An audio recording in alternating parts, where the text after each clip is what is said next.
Salut les amis, c'est Agnès de Master Life. Et ce soir, je vais parler avec vous un peu de littérature, des livres. Voilà, bizarrement, les derniers livres que j'ai commencé à lire, c'était une histoire merveilleuse qui s'appelle Lévier qui lisait les romans d'amour. Et ça tombe vraiment avec les news de cette semaine parce que c'est écrit par un des plus grands romanciers, écrivains, intellectuels et aussi pensateurs et engagés politiques d'Amérique du Sud, donc Luis Sepúlveda, écrivain et militant politique chilien, qui malheureusement il est décédé hier du virus en Espagne. Et donc, l'occasion, c'était pas le fait qu'il est décédé, évidemment, mais vu que une des choses vraiment qu'on a un peu plus le temps maintenant d'en parler, c'est pendant le confinement, c'est aussi le temps dédié à la lecture. Et donc, il faut trouver aussi des livres qui vraiment nous nourrissent l'esprit d'une façon très positive. Et là, je vous conseille vivement n'importe lequel de ces romans de lire. Ça, c'était son premier roman qui a un succès international, donc Les vieilles qui lisaient les romans d'amour. Et c'est quelque chose de magnifique parce qu'il a cette simplicité de l'écriture, mais une profondeur énorme sur, et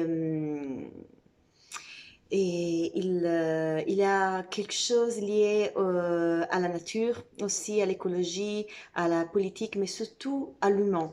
Et d'une façon très sentimentale. Et la chose que ça m'a fait beaucoup penser, par exemple, un livre à lui que j'avais lu quand j'étais enfant, c'était La mouette et le chat qui lui apprenaient à voler. Parce qu'il écrivait aussi des livres pour les enfants. Et c'est vraiment cette simplicité dans la narration de la complexité de la vie, mais avec toujours avec de l'amour et un esprit d'optimisme incroyable.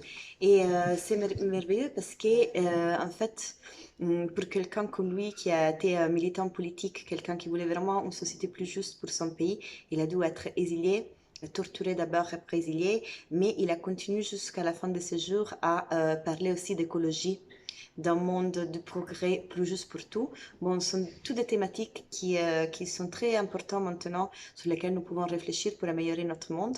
Un jour que tout pour l'après-virus, mais d'une façon optimiste, parce que la chose qui ça m'a toujours touchée en entendant ces interviews et ces réflexions, c'était qu'il était un homme qui a gardé l'amour, la simplicité, l'humilité et les souris et vraiment l'amour pour la vie et pour les gens, pour les êtres humains. Aussi, s'il avait vécu de souffrances énormes et des combats.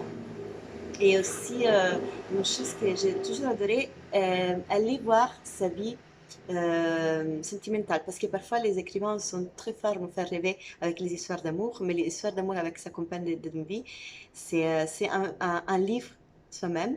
Et donc, vraiment, de l'amour éternel, de l'âme sœur qui existe. Et c'est quelque chose qui nous réchauffe aussi le cœur et aussi des pensées pour l'amitié. Et donc là, je voulais juste lire un petit passage de ce livre, qui c'est vers le début du livre. Et je voulais dédier à mes amis qui sont merveilleux et voilà. Surtout les amis qui en ce moment partagent avec moi cette période de confinement. Et voilà. Je vous aime énormément et ici, lui il dit, c'est à ça que ça sert l'amitié, à chanter les mérites des amis, à chanter les mérites des amis. Et donc, à vous, mes amis, je vous dis que je suis très fière de vous et je suis vraiment très, très, très heureuse de vous avoir dans ma vie. Et voilà. Et si vous avez le temps, pas seulement d'approfondir la vie littéraire et la vie de Sepúlveda, mais aussi la vie d'un pays exceptionnel. Voilà, un de mes amis, avec qui j'étais au téléphone maintenant, il m'a donné un conseil de voir un documentaire qui s'appelle La bataille de Chili. Et donc c'est très intéressant ce moment de voir un peu comment la société peut changer, peut évoluer ou d'évoluer à travers l'histoire de ce pays merveilleux. Un grand bisou et une bonne lecture à tout le monde.